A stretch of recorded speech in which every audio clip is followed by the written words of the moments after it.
Welcome to you on this channel technology engineer all. अब हम फिर से आगे क्वेश्चन देखेंगे जो थोड़ा सा इम्पोर्टेंट भी है और एग्ज़ाम में आते हैं, ऐसे ही आते हैं, टेंशन लेने की कोई बात नहीं है।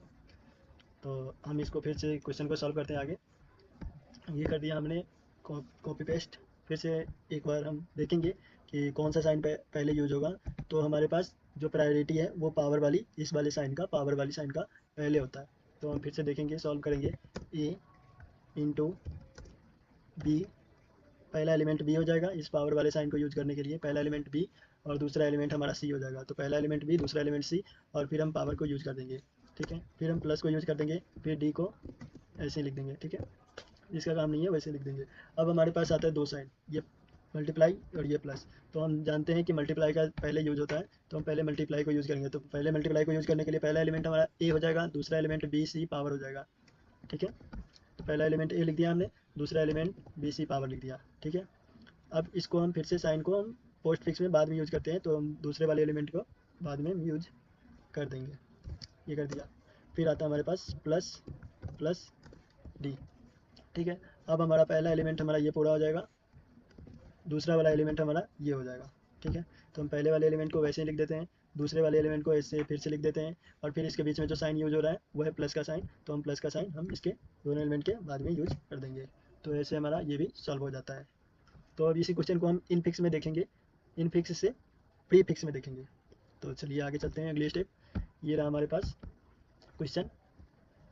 तो ये क्वेश्चन रहा हमारे पास, ये रहा। अब फिर से हम देखेंगे कि इसमें इसमें वो वही है, बस जो साइन है वो पहले यूज होता है। प्री मीन्स होता है पहले, पहले यूज होता था। अब हम देखेंगे, ए लिखेंगे, फिर इंटू कर देंगे, फिर पहला एलिमेंट बी, दूसरा एलिमेंट सी, ये पावर वाले साइन को जो पहले यूज होता है। तो हम यहाँ पे फिर से हम पहले इस साइन को यूज कर देंगे। ठीक है, अब हम फिर से प्लस का यूज कर देंगे, फिर डी को वैसे ही रहने देंगे। फिर हम देखेंगे कि पहले अब कौन सा यूज होगा, तो वही मल्टीप्लाई का साइन पहले यूज होता है, प्लस से भी पहले मल्टीप्लाई का यूज होता है।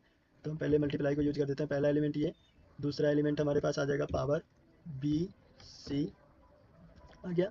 अब ये जो साइन है मल्टीप्लाई का वो इस दोनों एलिमेंट से पहले यूज हो जाता है, प्रीफिक्स का ये रूल्स है। ठीक है, अब हमारे पास आ जाता है फिर से जो एलिमेंट नहीं है, जो एलिमेंट है उसको वैसे ही लिख देना। ठीक है, अब हमारा पहला एलिमेंट तो ये पूरा हो जाता है, दूसरा एलिमेंट हमारा डी हो जाता है। तो पहले एलिमेंट को मैं वैसे ही लिख देता हूँ, और दूसरा एलिमेंट को मैं डी लिख देता हूँ, और इसके बीच में जो भी साइन यूज हो रहे हैं वो प्लस का है, तो प्लस का साइन हम प्रीफिक्स में पहले यूज कर देते हैं, तो पहले यूज कर दिया। अब हम इसको देखेंगे, अब इसी साइन को हम देखेंगे कि जो ये प्लस का साइन आया है वो तो प्रीफिक्स में एलएचएस में आया है। अब ये साइन पोस्ट फिक्स में आरएचएस के लिए आता है, तो हमारा आंसर जो है वो करेक्ट माना जाता है। तो एक बार वो सही भी होना चाहिए, ये जो साइन यूज हो रहे हैं, तो एग्जामिनर एटलीस्ट ये देख लेता है कि भाई ये है, तो इसका मतलब ये सही है। तो पोस्ट फिक्स में ही केवल आएगा, और केवल आएगा कि प्रीफिक्स में कन्वर्ट करो। अब क्वेश्चन में कभी कई बार आ जाता है कि आप दोनों में कन्वर्ट करो, तो आप दोनों में कर सकते हो। यहाँ पे ये जो साइन है ये हमारे पास एलएचएस में आ रहा है। अब यही साइन पोस्ट फिक्स के लिए हमारे पास आर एच एस साइड में आएगा। तो हमारे पास ये साइन प्लस का साइन आर एच एस में आ रहा है, इसका मतलब हमारा आंसर एकदम करेक्ट है। तो बने रहिए हमारे साथ, देखते रहिए टेक्नोलॉजी इंजीनियर ऑल को। Thank you.